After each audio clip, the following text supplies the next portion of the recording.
Hello friends, இன்றைக்கி நம்ம ஒரு ஸ்வீட் ரெசிபி தாங்க பார்க்க போகிறோம். செட்டிநாடு பால் கொழுக்கட்டை தாங்க இன்றைக்கி ரெடி பண்ண போகிறேன். பால் கொழுக்கட்டை செய்கிறதுக்கு இடியாப்பம் மாவோ கொழுக்கட்டை மாவோ தான் வேணுன்ற அவசியம்லாம் கிடையாதுங்க. நம்ம வீட்டில் இருக்கக்கூடிய அரிசி மாவு வச்சு நம்ம சூப்பராக பால் கொழுக்கட்டை ரெடி பண்ணலாம். இந்த பால் கொழுக்கட்டை உடஞ்சி போகாமலும் கரைஞ்சி போகாமலும் இருக்கிறதுக்கு நிறைய டிப்ஸ் அண்ட் ட்ரிக்ஸ் எல்லாம் இருக்குது. வீடியோ ஸ்கிப் பண்ணாமல் பாருங்கள். என்னோடய ரெசிபீஸ்லாம் உங்களுக்கு ரொம்பவே பிடிச்சிருந்தா மறக்காமல் ஒரு லைக் மட்டும் கொடுங்க. வாங்க, இப்போ நம்ம சுட சுட நல்ல ஒரு டேஸ்டியான பால் கொழுக்கட்டை நம்ம ரெடி பண்ணுறத வீடியோக்குள்ளே போய் பார்க்கலாம்.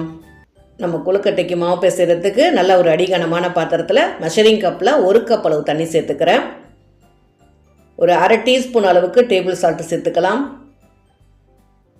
1 டீஸ்பூன் அளவுக்கு ஜீனி சேர்த்துக்கலாங்க. ஜீனி சேர்க்கும் போது தான் நமக்கு அந்த கொழுக்கட்டையில் லைட்டாக சின்னதாக ஒரு இனிப்பு டேஸ்ட் இருக்கும். அதனால் 1 டீஸ்பூன் அளவுக்கு ஜீனி சேர்த்துக்கிறேன். ஒரு அரை டீஸ்பூன் அளவுக்கு சமையல் எண்ணெய் இல்லைனா நெய் எது வேணாலும் சேர்த்துக்கலாங்க. அப்போ தான் நம்ம மாவு பிசையும் போது கையில் ஒட்டாமல் இருக்கும். அதனால் ஒரு அரை டீஸ்பூன் அளவுக்கு மட்டும் எண்ணெய் சேர்த்துக்கிறேன்.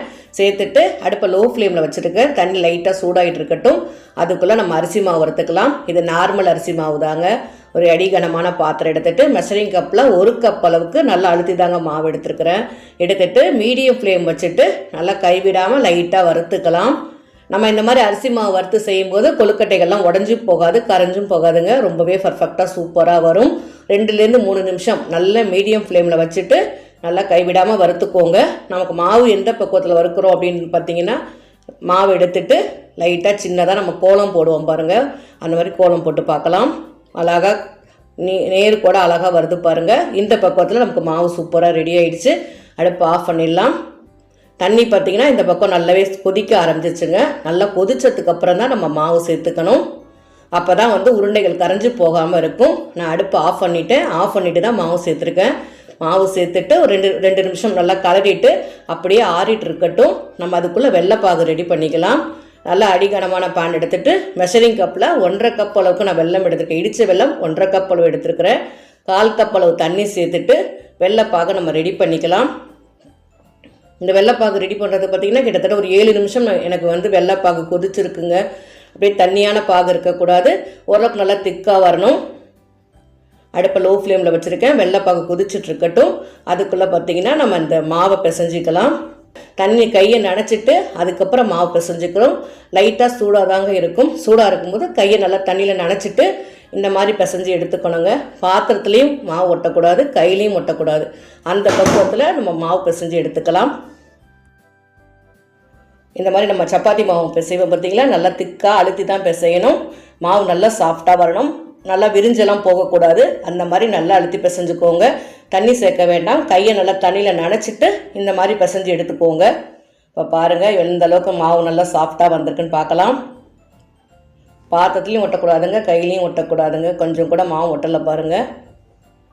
இந்த மாதிரி நல்லா பிசைஞ்சிட்டு நம்ம கொழுக்கட்டைகள் பிடிக்க ரெடி பண்ணலாம். இந்த மாதிரி இந்த அளவுக்கு சாஃப்டாக ரெடி ஆயிடுச்சு. இப்போ பார்த்திங்கன்னா நம்ம சின்ன சின்ன உருண்டைகளாக உருட்டி எடுத்துக்கலாம். இந்த பக்கம் வெள்ளைப்பாகு பார்த்திங்கன்னா நல்லாவே கொதிக்க ஆரம்பிச்சிருச்சுங்க. ரொம்ப தண்ணி பாகாக இருக்கக்கூடாது. இந்த மாதிரி ஓரளவுக்கு லைட்டாக திக்கான பக்குவத்தில் நான் பாகு ரெடி பண்ணிக்கிறேன். நம்ம கொஞ்சம் திக்காக பாகு ரெடி பண்ணால் தான் நம்ம பால் கொழுக்கட்டை நல்லா இனிப்பு டேஸ்ட் எடுத்து கொடுக்கும். அதனால் ஓரளவுக்கு லைட்டாக திக்காக கொதிக்கிற வரைக்கும் நல்லா கொதிக்க வச்சு எடுத்துருக்கிறேன்.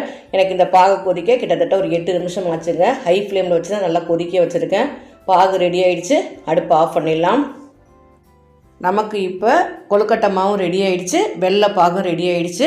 இப்போ அடுத்து நம்ம பால் கொழுக்கட்டை தாங்க இப்போ ரெடி பண்ண போகிறோம்.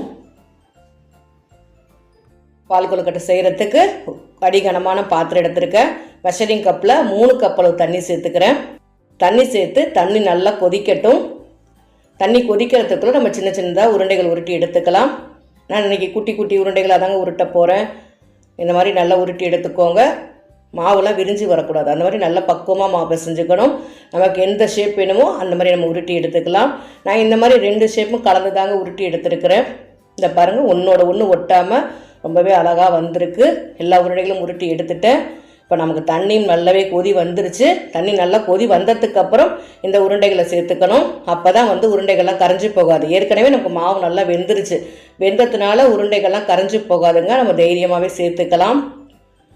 உருண்டைகள் சேர்த்துட்டு உடனே கலந்து விடக்கூடாது. இப்படி லைட்டாக ஒரு தடவை ஷேக் பண்ணிவிட்டு அப்படியே வச்சிடுறேன். ஒரு 3 நிமிஷம் நல்லா வேகட்டும். வெந்ததுக்கப்புறம் நம்ம கலந்து விட்டுக்கலாம். அதுக்கெல்லாம் நம்ம தேங்காய் பால் ரெடி பண்ணிக்கலாம். மெஷரிங் கப்பில் 1 கப் அளவுக்கு நல்லா துருவின தேங்காய், 1 கப் அளவு தண்ணி சேர்த்துட்டு நல்லா திக்கான தேங்காய் பால் எடுத்து வச்சுக்கலாம். ஒரு 3 நிமிஷம் ஆயிடுச்சுங்க. அதுக்கப்புறம் இந்த மாதிரி சின்னதாக ஒரு ஸ்பூன் மட்டும்தாங்க வச்சு நான் மிக்ஸ் பண்ணி விட்றேன். எந்த அளவுக்கு நல்லா பர்ஃபெக்டாக சாஃப்டாக வெந்து வந்திருக்கு பாருங்கள். ஒன்று கூட கரைஞ்சி போகலை, நல்லா வெந்து வந்திருக்கு. ஒரு 7 நிமிஷம் நல்லா வெந்துருச்சுங்க. வெந்ததுக்கப்புறம் நம்ம உருண்டை எடுத்து கட் பண்ணி பார்க்கலாம். இந்த மாதிரி நல்லா அழகாக வெந்து சூப்பராக ரெடி ஆகிடுச்சு. இப்போ ரெடி ஆனதுக்கப்புறம் நம்ம ரெடி பண்ணி வச்சுருக்கக்கூடிய வெள்ளைப்பாகை வடிகட்டி சேர்த்துக்கலாம். அடுப்பை லோ ஃப்ளேமில் வச்சுட்டு இப்போ வெள்ளைப்பாகை சேர்த்துக்கிறேன். வெள்ளைப்பாகை சேர்த்துக்கலாம். 1.5 கப் அளவுக்கு நான் வெல்லம் எடுத்திருக்கேன். 1.5 கப் அளவு வெல்லம் ரொம்பவே கரெக்டாக இருக்கும். ரொம்ப இனிப்பும் இல்லை, ரொம்ப இனிப்பு இல்லாமல் நம்மளை சாப்பிட்ற அளவுக்கு ரொம்பவே கரெக்டாக இருக்குது. வெள்ளைப்பாகு சேர்த்துட்டு ஒரு 4லேருந்து 5 நிமிஷம் நல்லா கொதிக்கட்டும். அதுக்குள்ளே ஒரு சின்ன பவுல் எடுத்துட்டு நம்ம 1 டேபிள் ஸ்பூன் அளவுக்கு மட்டும் அரிசி மாவு எடுத்துக்கிறேங்க. 1/4 கப் அளவு தண்ணி சேர்த்துக்கலாம். இது வந்து பால் கொழுக்கட்டை திக்னஸ் கொடுக்கறதுக்காக தான். அதிகமான அரிசி மாவு சேர்த்தோன்னா ரொம்ப திக்காயிடும். அதனால் 1 டேபிள் ஸ்பூன் மட்டும் அரிசி மாவு சேர்த்துக்கிறேன். ஒரு 1/2 டீஸ்பூன் அளவுக்கு ஏலக்காய் தூள் சேர்த்துக்கலாம். எந்த அளவுக்கு நல்லா வெள்ளத்துலேயே நல்லா கொதிச்சு ரெடி ஆயிடுச்சுங்க. இப்போ நம்ம கரைச்சி வச்ச அரிசி மாவை அப்படியே சேர்த்துக்கலாம். இது ஓரளவு திக்னஸும் கொடுக்கும், நல்லா ஷைனிங்கும் கொடுக்கும். அதனால் நம்ம எல்லா அரிசி மாவுமே நம்ம அப்படியே சேர்த்துக்கலாங்க. சேர்த்துட்டு திரும்ப ஒரு 3லேருந்து 4 நிமிஷம் நல்லா கொதிக்கட்டும். அரிசி மாவோட பச்சை வாசனை போகிற வரைக்கும் நல்லாவே கொதிக்கட்டும். இந்த மாதிரி திக்காயிடுச்சுங்க. ஒரு சின்ன பிஞ்ச் அளவுக்கு உப்பு சேர்த்துக்கிறேன், டேபிள் சால்ட் சேர்த்துக்கிறேன். நல்லா இனிப்பு டேஸ்ட் எடுத்து கொடுக்கும். இந்த அளவுக்கு நல்லா திக்காக ஆரம்பிச்சிருச்சு. சூப்பராக ரெடி ஆகிடுச்சு ஃப்ரெண்ட்ஸ். உண்மையாகவே சொல்கிறேன், அட்டகாசமாக இருக்குது. ஒரு 20 நிமிஷத்தில் நம்ம சூப்பராக பால் கொழுக்கட்டை ரெடி பண்ணலாம். அடுத்து நம்ம எடுத்து வச்சுருக்கக்கூடிய தேங்காய் பால் சேர்த்துக்கலாம். நல்லா நான் திக்கான தேங்காய் பால் தாங்க எடுத்துருக்கிறேன். அப்போ தான் டேஸ்ட்டு ரொம்பவே நல்லாயிருக்கும், நல்ல ஒரு க்ரீமியாகவும் இருக்கும். தேங்காய் பால் சேர்த்துட்டு ஒரு 2 நிமிஷம் மட்டும் லைட்டாக சூடு வர வரைக்கும் கொதிக்க வச்சுக்கோங்க. அதிக நேரம் கொதிக்க வச்சுட்டோன்னா நமக்கு அப்படியே வெள்ளத்தோட தேங்காய் பால் சேரும்போது திரிஞ்சு போயிடும். இதோட நம்ம அடுப்பு ஆஃப் பண்ணிடலாம். ஆஃப் பண்ணிவிட்டு ஒரே 1 ஸ்பூன் அளவுக்கு மட்டும் நான் தேங்காய் சேர்த்துக்கிறேன். உங்களுக்கு தேங்காய் அதிக அளவு சேர்க்கணும்னா நீங்கள் அதிக அளவு கூட நீங்கள் சேர்த்துக்கோங்க. நான் 1 ஸ்பூன் மட்டும்தாங்க சேர்த்துருக்குறேன்.